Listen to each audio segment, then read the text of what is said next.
新加坡政府委托私人公司来台湾找人才，要招募机场的辅助警察。这月给差不多是台票85000块起跳。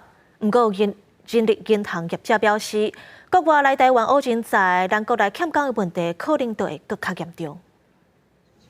在台湾读外文系Jason毕业了后，去新加坡中期机场做辅助警察已经4年多。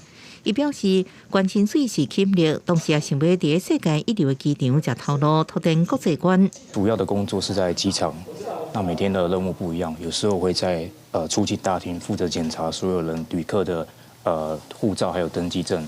新加坡因为警力不够，由政府授权私人公司执行安全规划的辅助警察制度。当地的时阵有会请，毋过无逮捕权，伫机场协助旅客服务甲安全工作。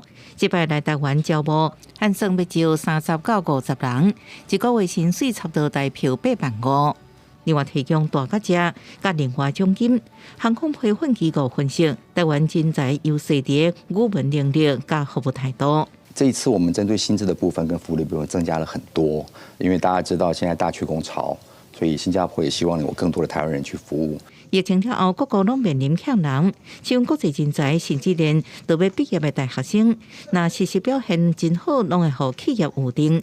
学界拢明白表示，这确实是加速人才外流，不过也期待学生到国际历练了后，营造经验，等来台湾发展。最近呢，有从日本来的公司就直接跟我们接洽，那希望呢能够我们的学生过去那里。那其实我们现在就已经有学生在北海道、在熊本。